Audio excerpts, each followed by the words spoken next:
So here I still am in Russia on my second day of chemotherapy for stem cell treatment for my progressive multiple sclerosis, and I'm going to do another video for a tippling philosopher. What am I going to talk about today? Well, that's the good question. I'm going to talk about this myth that pervades that atheist atrocities cause massive amounts of deaths, and those deaths far outnumber the deaths that were under the jurisdiction of Christianity and other religious nations and collectives. And to show that this argument is not very sound for a bunch of reasons.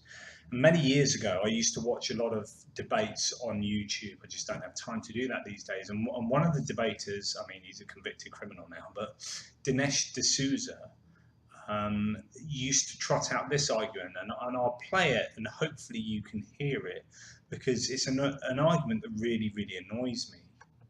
Now, if you look at history, I consider myself an educated guy. If someone had said to me a few years ago, Dinesh, how many people were killed in the Salem witch trials? I would say, I'm not sure, but, I read Arthur Miller's The Crucible in college, and it's a big spot on American history. I don't know, hundreds, maybe thousands. Well, how many people were killed in the Inquisition? Well, that was kind of a biggie. The Spanish Inquisition, which was the most notorious, probably killed, I don't know, hundreds of thousands, millions. The truth of it is that if you look at history, and there's now a wide and reliable scholarship on all this, I would recommend Henry Kamen's book on the Inquisition. He's considered the greatest living authority on the subject. He points out that the Spanish Inquisition, over a period of 350 years, killed approximately 2,000 people. I'm not exactly a math major, but by my count, that's about 5 guys a year. Now, that's about as many as Pol Pot killed on a good afternoon. My point is, here you have the Inquisition. Well, what about the Salem witch trials? All you have to do is go to Salem. The witches are really thriving. Most of them are now tourist guides. And if you pick up one of their brochures, you'll see right away the number of people killed in the Salem witch trials was in fact precisely 18. Now, that's 18 too many, or 2018 too many, but look, let's keep a little sense of proportional balance. While the atheists are crying crocodile tears over the crimes of Christianity that occurred 200, 500, or in the case of the Crusades, 1,000 years ago, crimes that, by the way, are unrepeatable today. We're not exactly going to have the Salem witch trials here in Pasadena next week. Meanwhile, the atheists completely ignore and duck and try to get out from under the crimes of atheist regimes, which are not ancient. In fact, they have occurred within living memory in the last century. We don't try and duck and ignore these, but we try and find out the proper context and see whether this is actually a correct analogy to take for people like D'Souza. I'm not just talking about Stalin in Russia or Mao in China or the Nazi regime. True, if you bring those three together, those three regimes in the space of a mere 5 decades killed no fewer than 100 million people. In other words, the regimes of atheism have produced a virtual mountain of bodies and an ocean of blood. We're not even talking about Pol Pot's 2 million or Ceausescu, Kim Jong-il, Fidel Castro, Enver Hoxha, the list goes on.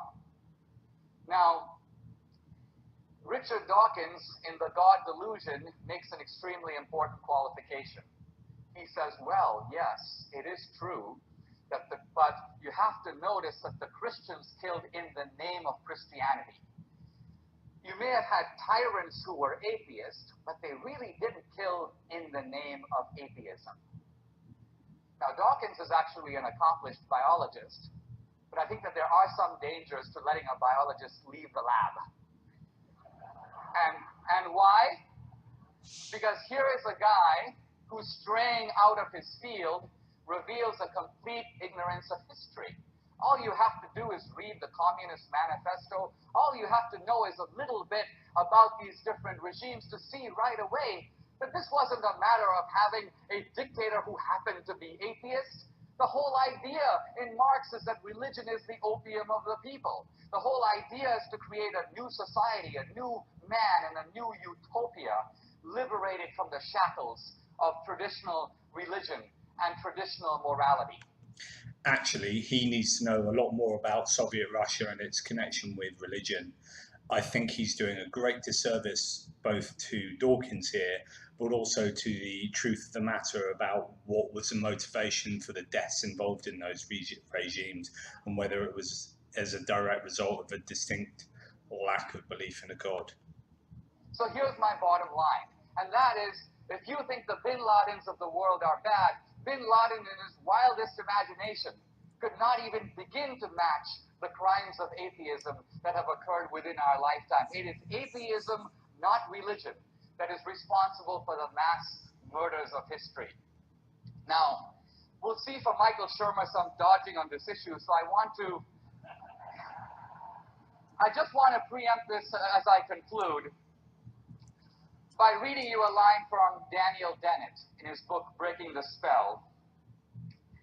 He says, "It is true that the religious fanatics are rarely inspired or guided by the deepest and best tenets of those religions." Then he says this, "So what? Al-Qaeda and Hamas, terrorism is still Islam's responsibility, and abortion clinic bombing is still Christianity's responsibility." To which I say, amen. In other words, if crimes are committed in the name of an ideology, the people who share that ideology must accept some responsibility for them. But here's my point. Let's be a little even-handed about that. If that is true of religion, it is also true of atheism. The atheists don't get to dodge and say, well, really, but we wouldn't do that. We're such nice people. The atheists don't get to blame the Christians for Torquemada and then get out of the blame for, say, Stalin. We have to use a single standard in this argument. So I think at the end of the day, we will find that there is good and there is evil. It is, of course, in human nature. We're going to see it everywhere. But if you toll up a little bit of a balance sheet, I think you see that our civilization, including the values that those of you who are secular cherish, wouldn't be there if it wasn't for Christianity. In this sense, I think you can say, even if reluctantly, even Michael Shermer, thank God for Christianity. Thank you very much. Wow. Okay, there's so much to say there. I don't even know where to start. I hope you heard that. So the balance sheets are firmly in favour of Christianity, because look at the atheist regimes that have resulted in the genocide and mass murders of countless millions. So several years ago, I actually sent Dinesh D'Souza an email, and this is what I said. I apologise for the apparent randomness of this email, but I've watched several debates of yours recently on YouTube, and I've noticed that you have used an argument of causality connecting atheism with the massive number of deaths in the last 100 years, Pol Pot, Nazism, communism, etc. I cannot help but be astonished by this, since you seem to overlook several massively important points. Firstly, populations only increased exponentially after the Industrial Revolution. Thus, the destruction of large civilizations was not so impactful, since large populations did not, in effect, exist. Thus, when civilizations have been wiped out in the name of religion, etc., their numbers have been comparatively low, e.g. the Aztecs. Had the Aztec and Spanish populations been relative to 20th century figures, then the annihilation of the Aztecs by conquistadors may have run into the tens of millions or more.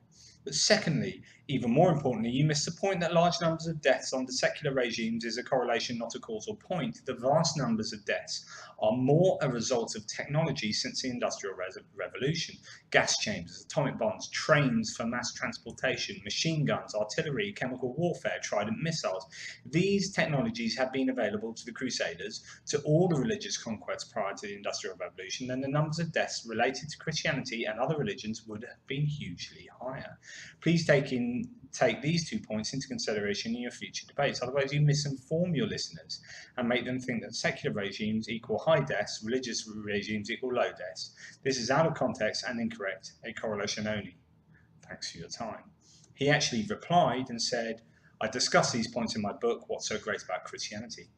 One, I adjust for population levels to show that this makes no difference to my argument. Two, I show the methods of killing change the picture, but not as much as you think. For example, Stalin and Mao and Pol Pot used very primitive forms of murder, e.g. mass relocation and famine, and so on. Right, Dinesh, I don't buy it. I don't buy your book, but I don't buy your argument. Population exponential explosion only happened since the Industrial Revolution. Thus, large populations have only really existed in the last 150 years. As such, large wars and large population annihilations have only been recently possible in the era that happens to be concurrent with secularism. To add to that, large killing technologies have only been available in the last 100 years. To say that massive numbers of deaths are due to secular leaders is a correlation, not a bleeding causal relationship. The Spanish Inquisition tortured and killed somewhere up to 300,000 people. I would shudder to think of the numbers if they had gas chambers and machine guns. The Spanish conquistadors wiped out the Aztecs in the name of Jesus and for other less advertised reasons. And the Aztecs were a whole civilization, but being way before the Industrial Revolution, they were comparatively low in number. Thus, if the conquistadors went over to South America now and were looking at killing millions, not the hundreds of thousands of their days, things would be different. But now, since secularization, we have the Geneva Convention and more equal human rights. You want to look at Steven Pinker's thesis, The Angels of Our Better Nature, where actually societies in general, wars in general, are much more humane and less. The world is a less violent place. Yes, we've had some spikes in the early 20th century, but since then, relatively few people have been killed, all things considered. But I'm neither trying to exonerate secularists and atheists, nor am I trying to blame religionists. I'm trying to do what Dinesh says at the end of that clip. I'm trying to be even-handed here. We should be looking at the intentions of the perpetrators of these mass murderers. It's about what they intend to do in killing, it would seem, as many people as they possibly can in a given category. What I'm saying, therefore, is it isn't religion or lack of religion that kills people, it's the people who kill people.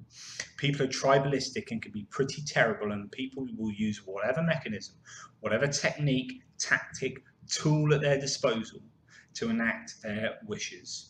In more fervent religious times in the past, people had fewer tools and mechanisms to enact their wishes, and smaller populations upon which to do so. In modern times, we have greater population and easier and more terrible ways with which to dispatch them. In other words, arguments like those utilised by Dinesh D'Souza here are pretty terrible. They're so prima facie obviously false that even the most shallow of analyses will show them to be wanting. And why would God, instead of killing tribes and tribes of people, why would he not have asked Moses to spread the theory of human rights and the message that slavery is obviously bad and deliver something like the Geneva Convention? We now see slavery as morally abhorrent, and Bible-believing Christians appear to believe in moral absolutes, so they should see it as always being abhorrent. And Bible-believing Christians appear to believe in moral absolutes, so this is all just a bit of a mess. They can't help but get their non-gender stereotypical underwear in a twist about these moral conundrums. Slavery was okay and now it's bad. How come it was okay then without some kind of historical moral relativism being used? Killing is bad under atheist regimes. Yes. Killing is also bad under non-atheist regimes. Yes. What is the difference? Hopefully you can see here that the only difference is the availability of technology to do so. That shouldn't really alter the moral evaluation of either, in the same way that slavery can't really have been good then and bad now, other than people's understanding, but we'll forget that for now. The actual concept of slavery, it doesn't change, despite the different form of technology that we can utilize to carry it out. Trying to score cheap points against atheist debaters by employing dubious arguments may work on the night, but a decent debater should be able to ferret out these weaknesses and show them for what they are, and they are charlatanism. And I've had many. I posted this article on my blog, and I've had many people just pile in to say, actually, if you look at some of the percentages, proportions of populations killed in religious wars back, in times past, then it's absolutely incredible, those deaths. Here's one comment. Other more important thing that D'Souza fails to take into account when he claims that atheists have a unique tendency towards mass murder is the death toll of Christian nations. The most glaring example is the genocide of the American Indian. In 1491, about 145 million people lived in the Western Hemisphere. By 1691, the population of indigenous Americans had declined by 90 to 95%, or by around 130 million, which is pretty staggering. But it's not just that. I mean, there are other examples of death throughout Christendom, really, whereby huge proportions of people have been wiped out. Another example would be that, thinking that somewhere between 7.5 million Germans died in World War II was an absolutely terrible outcome. But to know that between 1610 and 1614, the religious wars in Germany, something like 8 million plus people died. And at that time, that was 25% roughly of the population there, rather than 8.5% of the population in the Second World War. So these percentages matter. It's not just real numbers, it's about proportions. And I think to think in terms of real numbers is far too simplistic. And I think the whole argument is bogus anyway, because I'm going to defend religionists here as well as atheists, because I don't think it's these things that kill people, really. I think it's human tribalism, this nature towards tribalism, and often resources and things like that. And we attach other reasons to these wars. There are some that seem to be overtly religious. The Crusades, I think, were overtly religious. But even then, actually what took place on there, the raping and the pillaging and the hoarding of treasure, these things degenerate, don't they, even further. But I don't want to also talk about whether, Hitler, Pol Pot and Stalin were doing things overtly in the name of atheism, killing non-atheists because they didn't believe in God. That wasn't what was happening, but I don't want to derail this conversation too much. Suffice to say that this argument from Dinesh D'Souza isn't good, and you need to talk about intentions. You need to even the playing field in terms of population and technology, and you need to talk about proportions of population. But really it's the intention. For example, I can intend to go and kill 6,000 people today, but my technology might go wrong and I end up killing 5 by accident. Does that mean I'm a morally better guy for only killing 5? Well, in some forms of utilitarianism, maybe. But in terms of my intentions, I really wanted to kill 6,000. And killing 5, the difference between 5 and 6,000 doesn't change my moral character. That was down to my intentions, not the real numbers in outcome. So I think there's lots to be said about D'Souza, but basically, epic fail. What can I say?